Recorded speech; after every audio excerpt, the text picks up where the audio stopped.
What's good, YouTube? It's your boy Mekhi back in the building. You feel me? Now, today we're gonna go deeper into the Wilt Chamberlain joint. We're gonna start with why Wilt Chamberlain's 50.4 points per game season is overrated. I want to know what's going on. I mean, I believe he did it. I mean, I don't know if he's making the argument that he, maybe he wasn't efficient or I don't know. But we're gonna figure it out. If you guys want to recommend any more videos, make sure you like, comment, and subscribe. If you guys can find a good 100-point game video too, because I've been trying to look for it, I can't find one. But let's go and get into the video. In the early 1950s, the NBA had a problem. Games were too slow. With no shot clock, teams had no incentive to rush shots. These longer possessions eventually led to teams holding the ball for minutes at a time. The most extreme example of this coming on November 22nd, 1950, where the Fort Wayne Pistons defeated the Minneapolis Lakers by the riveting score of 19-18. Predictably, this decrease in scoring also led to a decrease in fan activity, as people had no interest in watching a basketball game where they didn't play basketball. Enter the creation of the shot clock. After a successful pitch to the NBA, the shot clock was implemented for the 1954 to 1955 season. Overnight, the league's scoring average rose by almost 14 points per game, and again, fan interest was up. But then, scoring continued to increase, and suddenly by the 1962 season, the NBA's team scoring average was 118.8 points per game, and the Philadelphia Warriors, Wilts' team, led the league with a ridiculous 125.4 points per game. The league's lack of defense and absurd amount of possessions led to some equally absurd individual statistics. In the 1962 season, for instance, 5 players averaged over 30 points per game, and 4 players averaged over 15 rebounds per game. Oscar Robertson averaged a triple-double for a season. Elgin Baylor averaged 38.3 points per game. Bob Pettit averaged 31.1 points per game and 18.7 rebounds per game. And if that was all in the same season, ooh, that MVP race would have been tough.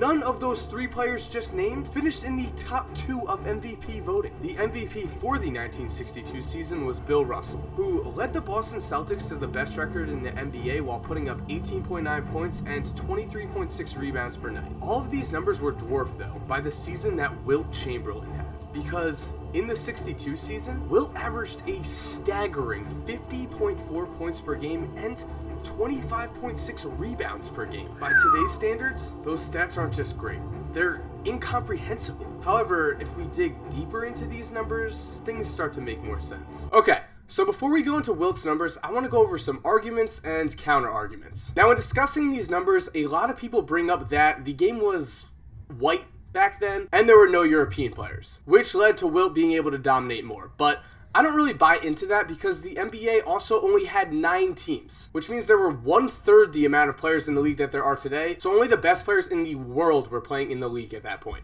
And that means that you pretty much playing the same people over and over and over and over again. An argument you'll hear when discussing Wilt's numbers is that he was much taller and stronger than players during that era. But I don't believe in that argument because how are you going to penalize him for being stronger and taller than someone? Shaq was the strongest player in the NBA. No one penalized him for it. And Yao Ming was the tallest player in the NBA. No one was saying, oh, Yao's stats don't count, he's too tall. And the third argument is that offensive goaltending was allowed during this era. However, it's impossible for me to really adjust his stats based on that unless I went through every single game and saw every single instance of offensive goaltending and subtracted it from there. So, taking a look at Wilt's 1962 season stats. Hold on. Wow. Nah, this is insane. This is like 2K numbers, bro. Oh my God. This look like a big man in 2K trying to get his badges.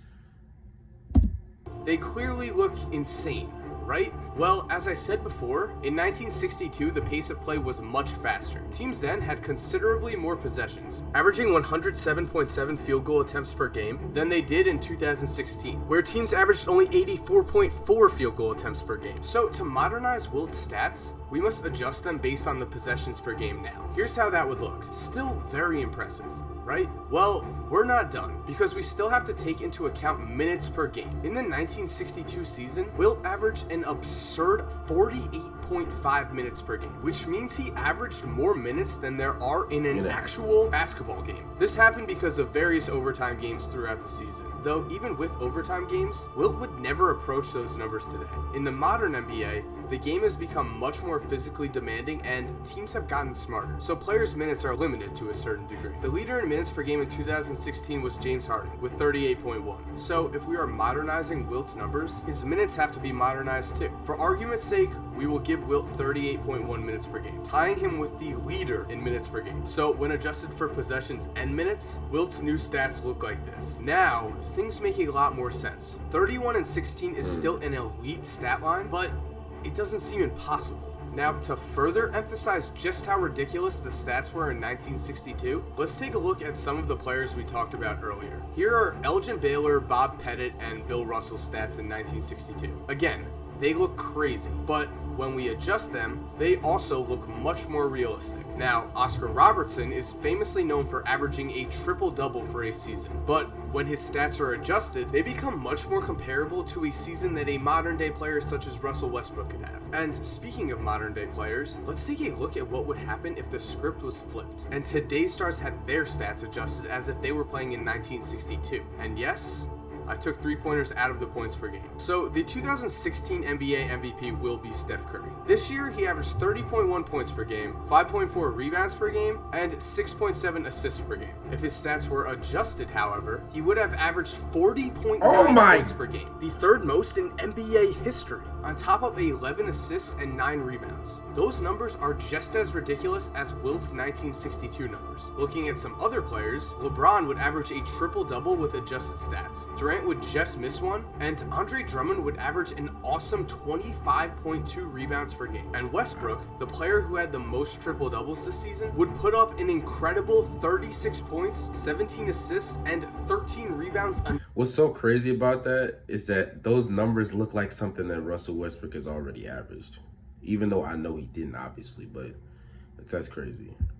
Those numbers don't even make sense. But then again, neither did the numbers put up in 1962. And so, as we compare the adjusted stats between the stars of 1962 and 2016, two final points must be made. The first is that the rebounding numbers of the 62 stars will be higher regardless of the adjustments, due to lower shooting percentages that season. The second is that the assist numbers in 2016 are also noticeably higher, which makes sense, because scorekeepers in the early NBA years had much stricter requirements for an assist.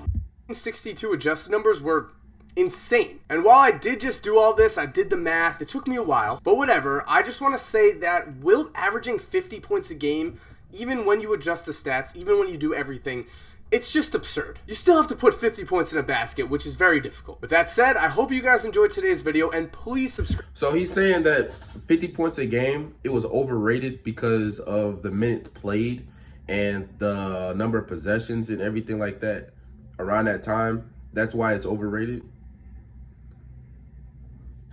I don't know, man. I want to hear what you guys got to say in the comment section about this one, man. This is going to be very interesting in the comment section.